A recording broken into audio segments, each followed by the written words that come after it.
Welcome to the Human Conversation podcast with Jules White, the real Dragon Slayer.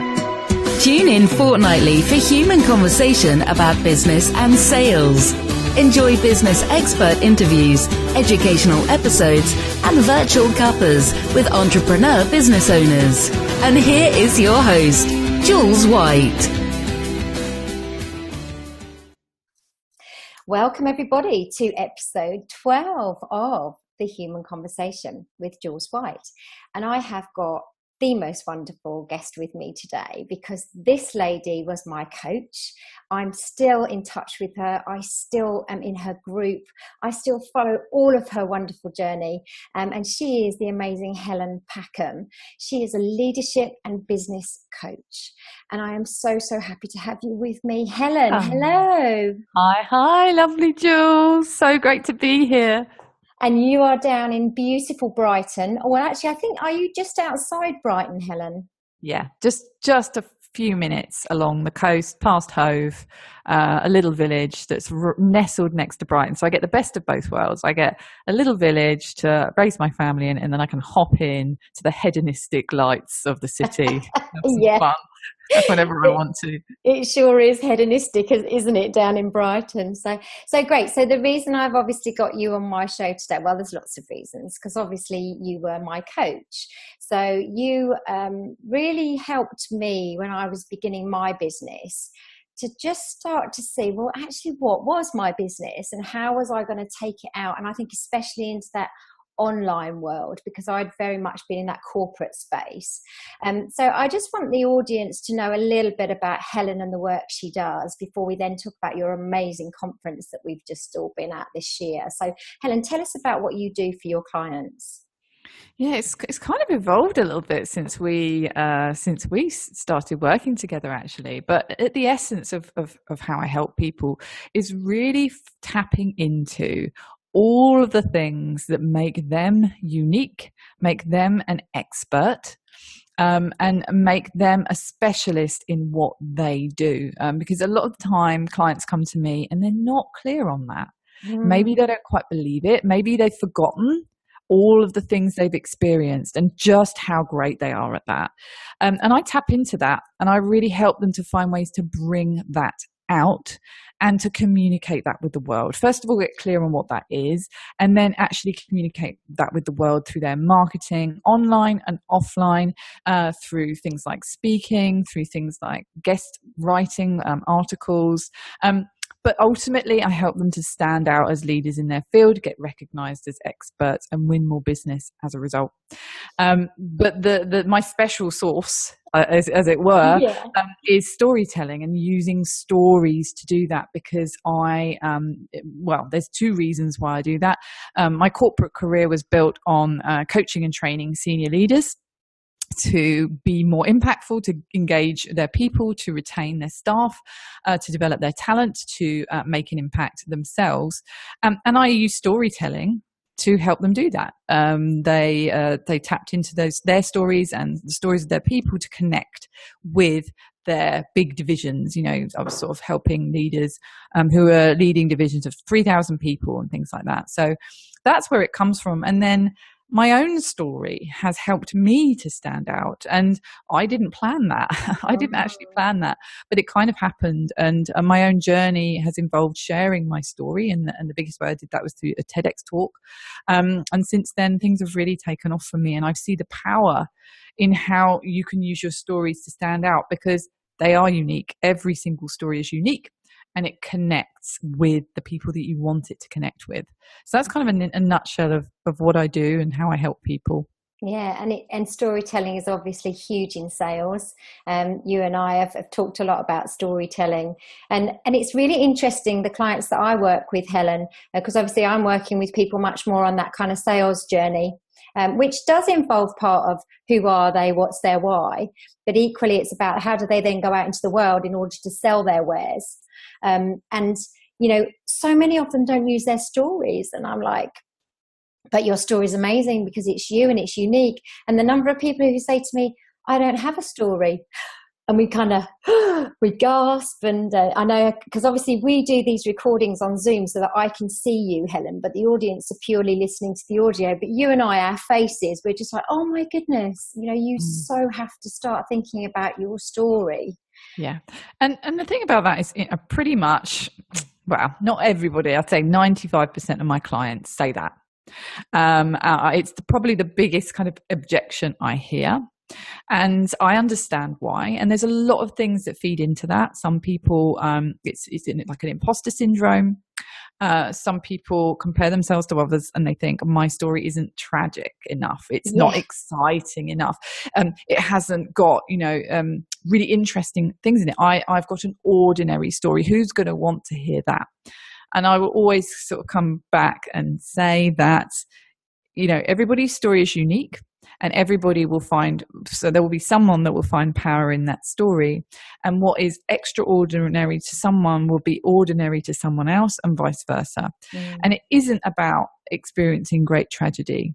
It's the combination of life and business experience that you have that has led you to where you are and what's happened along the way that will stand you out and show you as an expert. So it doesn't have to be this great journey. And also, there will be a message with that story. There will be a reason why you do what you do. And that is more important than you not sharing it. So move yourself out the way. Get out of your own way. Get out of your own way and think about how many people you want to help, how many people you want to serve, and how important the message that you have is. It's not about you. Yes. My talk at EL Live, which we'll talk about a bit more in a minute, was all about that. That was the message of that talk. Oh, I loved that, because I think I remember you said it's not about you, it's all about you. And then you're going to obviously tell us a bit more about that in a minute, because we're going to talk about your amazing conference. But the other thing, of course, that I did some work with you just to kind of get my message, get my language. That was a big thing, get my language for that online world. And also, I think for me, I was like, well, I'm not really sure what I've got, to bring. A bit like with the story thing. I knew I'd got a good story because obviously I'd had a few interesting events in my journey. But it was about, well, how am I an expert? And I think that's the other piece, isn't it? We are experts based on our journey and the things that we have learned over years. Just because we don't have that job title today doesn't mean we haven't created and learned all of that knowledge along the way. Exactly. And out of that then comes, how do I use it? So what is it?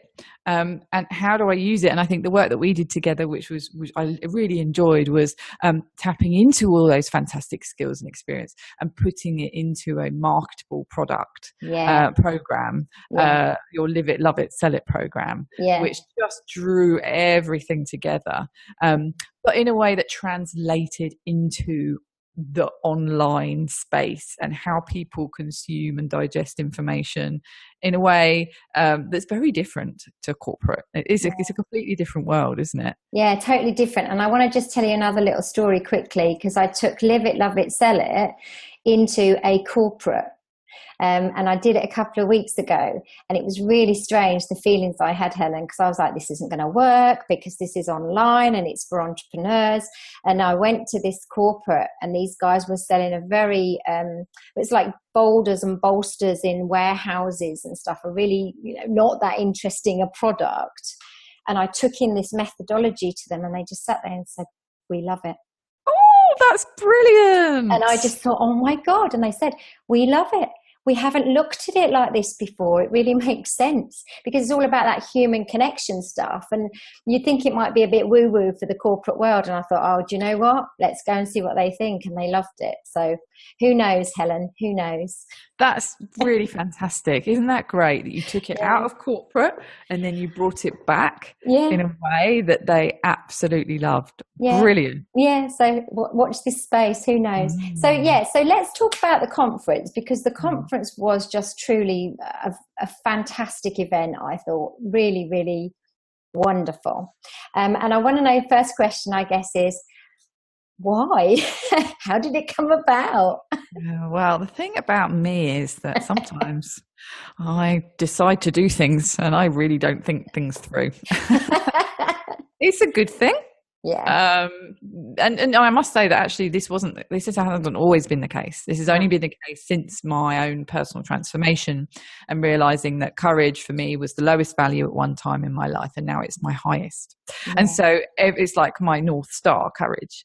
And so I kind of do these things. And I was at a conference in January. It was a very good conference run by the Academy of Chief Executives, and there was loads of chief executives in the room, and there were some fantastic speakers. And one of those speakers was a lady called Anne Daniels, and she gave the most incredible keynote talk. If you don't know who she is the first lady to walk to the North and South Poles. Amazing talk. I was just bowled over. I literally did fall off my seat. And as soon as the talk finished, I just bounded up to her. I don't know where it came from. And I said, I'm putting on a conference and I'd love you to be the keynote speaker.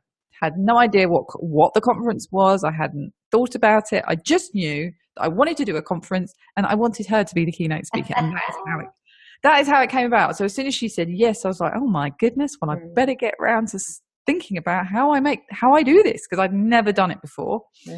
And that's when it happened. So the theme, I knew that I wanted a theme. And I wanted that theme to change. So I have had, like a vision of, I guess, about doing this type of thing, but I knew that the theme would change year on year. And the theme for this year had to be the big breakthrough, because for her, she went through spiritual, emotional, mental, and physical breakthroughs all through her journey to the North and South Poles. I mean, the incredible stories that she told. And I just knew that that is what I needed to focus on, and how we can all use our own breakthroughs to stand out. How we can use our own stories of whatever those breakthroughs are. They don't have to be tragic breakthroughs, that we all experience them. And that was what the event would be about. So that was kind of where it started. And then and then I thought, well, blimey, I have no idea how to do this, but it can't be that hard, right? And I started sort of piecing it together and thinking about a venue, and thinking about the speakers. And I thought, well, hang on, that's probably all it is, really. And then I thought, no, there is a hell of a lot of detail that I haven't even considered here. So that's when I called on the services of Kelly Reynolds to help me. Now she's a fantastic event specialist, and she really did help with all of the sort of the missing pieces that I didn't have, coordination, all of those sorts of things. And I got to focus on the stuff that I really, enjoyed, building a community around the event, which is always very important to me. So I created a Facebook group, got all the tickets on Eventbrite, figured out, what the tickets would look like, how much they were going to cost, what people would get. And I didn't go by halves as usual. I just went the whole hog. I had different ticket options that included a spa visit and a VIP option and a virtual option and all this sort of stuff. And I was like, it's so big, it's so big. And in hindsight, I've learned some lessons from that, and I know we're going to cover. We're going to talk about.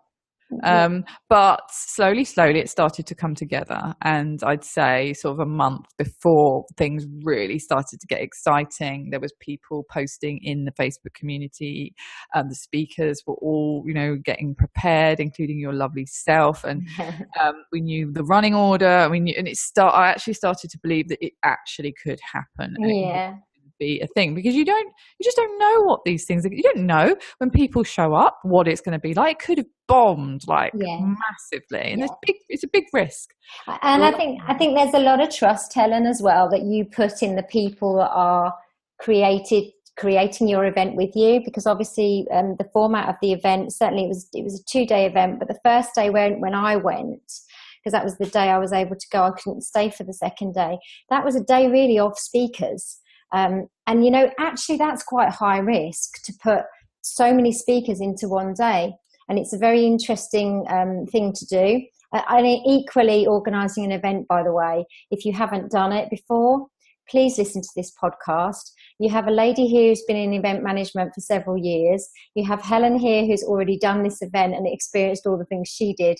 But it's lovely, the thought of doing an event. There's a huge amount of other things attached to running an event, huge amount, and lots of strategic things to think about. What I think was so incredible about your event was how well it worked, because high risk for me was putting that many speakers on one day to the audience, because that's hard for the audience to keep digesting so much stuff and to sit and listen to speakers.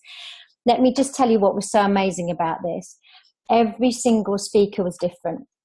And I know they were different because they were different people, but what they brought in a talk was different.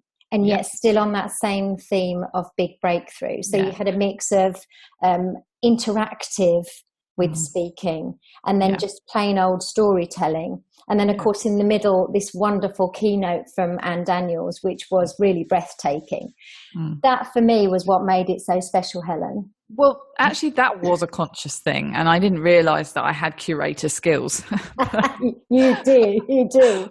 But I really, because of my own experience of attending events, and also, I say that I haven't had any experience. I stood up and trained people for 15 years, so I understand how to put a course together, a workshop. I understand how to keep the energy in the room. I know when to bring in a break or something interactive. So I was drawing on those skills.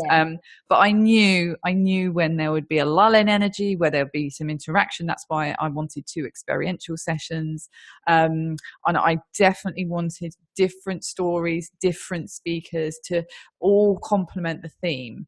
But again, I couldn't predict how well that turned out. It did work. And again, next year it will be the same. There will be a theme, and it will be different angles, and TED does that. I've been inspired by TED because that's what TED curators do so well. They have a theme and they bring in different angles around a theme. So I was inspired by watching TED Talks and seeing how Toby does it, and Toby. Yeah, the lovely Toby. I adore Toby. It was great to see him speak at your event and also to meet him. And now I'm part of his group as well, even though I'm not even in Brighton. I think I've kind of hijacked being part of his group, which has been awesome. But I think the other thing about it is that as a speaker, because thank you so much, Helen, I was so honoured to be one of your speakers, and I really mean that, because for anybody to be able to take the stage and kind of tell their story and inspire, and I will add that bit because it's not, like you say, just about, oh, woe is me. That is a really special thing to be able to do that. What was the most nerve-wracking thing for me, I think, and this is someone who stood in front of the dragons, was to follow somebody as awesome as Anne Daniels because I got the slot after that. And that was pretty amazing to be able to do that and actually stand up and do it, And absolutely smash it, because I was booing. and I think pretty much everybody else was as well. It was fantastic. And this is the thing about, that type of event. It doesn't matter who came before you or who came after you, because your story is your story. Your message is your message. You told it beautifully in a way that is best for you and is all about you. And when you had the cushion at the end, and the message at the end of that talk was just wonderful. It was incredible. And if you want to hear that talk, because Helen's so amazing with how she organised the event, she didn't only film it, but we were also given our talk on audio and video. I've made it into a podcast, so which was really exciting that I was able to do that. So if you look in my podcast series, I think it's episode 9, I've shared my talk from Entrepreneurial Leaders Live. So thank you for that too, Helen. So the event was amazing. I want to just touch on what did you learn? I learned a lot. I think the first thing I learned was that you can budget and you can predict. You can do all the budgeting, and I thank God that Kelly helped me with that. Otherwise, I wouldn't have done that. But these things cost money. Particularly, an event like that, there was lots of costs involved. And what I learned was, this is like a business lesson. It's a lesson that translates across all of business, is that you can't look at the, I always use the analogy of, don't look at the end of the bonnet when you're driving the car. You've got to look further down the road. Yeah. So you can't look at something in isolation. If I'd have looked at that event in isolation and thought, right, this is, as it is, a source of income for me, then I would have been disappointed. Because I didn't, transparency, I didn't make money on that event, on that particular, on the day. Itself, right? Yeah. But I've got to take into consideration everything that's happened since that event. So that's one lesson. Look down the road. And as a result of that, I've launched something new, some new offerings as a result of that event. Sorry, there's someone doing some buzzing. As a result of that event, I've launched a collaboration with Toby, which is another source of income. I really took the opportunity to leverage that event. So that was a good lesson, as in it wasn't something that went wrong. It was just something good I did. So I literally promoted the fact that event had happened for a few weeks afterwards. And I had something like 20 discovery calls booked in my calendar. Yeah. For one-to-one high-end coaching. Yeah. So now I've got a pipeline filled. I've got clients booked up for September. I've got some other launches coming up. So you've got to look at it in its entirety.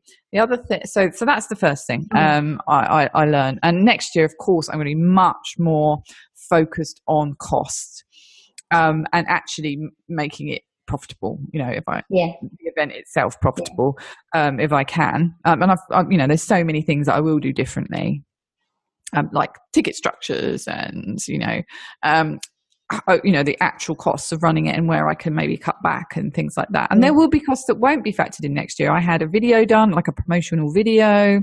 I had all those sorts of things done that won't be happening next year. So those, that won't be factored in.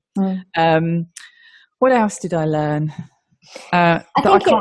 Sorry, I was just going to say, I think the ticket thing's interesting, Helen, because it is really, when you want to you almost want to please everybody and give everybody an option, don't you? Oh, if you can only come one day, or if you'd like to spar with it, or if you'd like to do this. And I think you're tempted, as you say, to give everybody these hundreds of different ticket versions and options.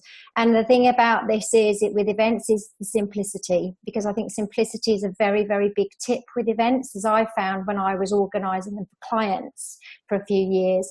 Keep it simple, seriously, because when we're bombarded with choice as a buyer, we go into overwhelm, and sometimes it can actually send us the other way and we won't even buy. So that is a really interesting point, I think. So it's going to be very simple next year. We did do a virtual ticket, and I was thinking of not actually doing a live. It was a live virtual option where people could stream in and they could watch the talks. And I did actually think that maybe I wouldn't do that next year, because I didn't sell that many, and that was hopefully where the profit would have come from. However, the feedback I've had from the people that did watch it said that they got so much out of watching that virtually. That actually one of the people that attended said it was game changing for them. Now I may continue with the virtual, but the other ticket options are going to be very, very simple. There's just going to be two. Great. That's it. And are you going to do 2 days again? Because obviously we've talked about day one being all the speakers. Day two was very much about practical workshops, wasn't it? And kind of learning. It's going to be different. It was good and it did work well, but it will be different next year. So there was a VIP option, and the VIP had a hot seat at the end of day one, and that actually did work really well. But it was quite a lot to fit in one day. So I'm thinking maybe of just having a VIP ticket, which includes a mastermind the next morning, for a select few of people, and day one. So there is practical action for those few people that really want to get involved. So yes, that's just what I'm throwing around at the moment. So I think that, the moral of the story is that it doesn't matter what happens when you try these things. The fact is, you took action. the fact is, you made an amazing event happen, Helen. It was just an incredible triumph. And I'm not just saying that because you're sat in front of me, but being part of it and hearing the feedback. It was a really, really wonderful event. Okay, so that's the first thing. Oh, I mean, yeah, that for me outweighs anything else. The feeling that I got, the energy created in the room just blasted me into the stratosphere. I mean, that was the feeling of it, you know? Yeah, it was really, really super. And I think, you know, the next thing is you learn from it, because everything we do, we learn from. Everything. You know, I even now on my one-to-one coaching, I will coach a client, and the next time I coach another client, I will have learned something from coaching the previous client. It's just like an ongoing thing, isn't it? Always. And if we've got to look at life like that, you know, that some people said to me, oh, you're going to do it next year, you know, because maybe you didn't get the profits that you wanted. Hell yes. Yeah. Hell yes. I've had, you know, so many people say to me, where's the wait list? I want to be on the wait list. Yeah. I want to come. because they saw just, you know, what people got out of it. So yeah, I think, so you know, it can only get better. It can only get better. Yeah. And just, and I don't know how, if I'm really honest, but, you know, I just think it will just continue to evolve and grow, to be honest with you now. I think it's just going to become this annual event. That's how I see it anyway. It's not even my event. Look at me talking. Well, it's going to become an annual event. It needs to be bigger next year though. So I'm looking for a bigger venue. Yeah. Great. Brilliant. Love it. I love it. So look, Helen, just to finish up, it's been amazing chatting to you. I've loved it. Obviously, I always do. And I think the conversation has really highlighted the amazing work you do, the fabulous event you put on, the fact it's on again next year. So all the listeners can obviously think about, we better get down to Brighton. What time of year is it? Is it June again? It's going to be the end of June, exactly the same, around that same a Thursday and a Friday at the end of June. Yeah. Brilliant. It's going to be the same. And then is there anything else that you're doing exciting that you just want to tell us about to finish off that's super good? Yeah, well, I'm really excited about this collaboration with Toby. Yeah. Because that really came out of EL Live, and we just started having some conversations, and we realized that Toby had some fantastic, being a TEDx curator and a speaker himself, he had some fantastic experience, and my experience of, you know, within leadership development and storytelling, we actually had puzzle pieces that fit really well together, and we wanted to come together and deliver a masterclass in public speaking, which is what we have done with Stories for the Stage as a one-day workshop going to be delivered in Brighton on the 1st of September. And I'm really excited about that. And what's going to happen as a result of that, and how many people we can help in that type of format and style. So yeah, really, really looking forward to that. Yeah, I think so too. And also it's not just about necessarily wanting to be a public speaker and famous. It's just speaking in general. I think being able to just know that you can go out and you can curate this talk that's going to help and inspire other people ultimately, isn't it? So exactly. Amazing. And what we'll do, obviously, we'll put links into the podcast so everyone knows how to find you, and also we'll put a link in for that particular masterclass, because that would be pretty cool, wouldn't it? Although obviously I know that this will still be there and still be around, so maybe I can update that link when you do all your others. But Helen, thank you so much for joining me. It's been wonderful talking to you on the Human Conversation. And I hope you've enjoyed it, listeners. I do love doing these podcasts because we literally just sit here and chat. How amazing is that? And I will be back next week. I have no idea who my guest will be because I just don't do it that way. We just decide at the time who will be with me. But I hope you'll join me. And thank you so, so much for listening. Have a fantastic week. Ta-da for now. You've just been listening to the Human Conversation podcast with Jules White. If you enjoyed the show, please let her know on our Facebook page, www.facebook.com/Compassio Coaching.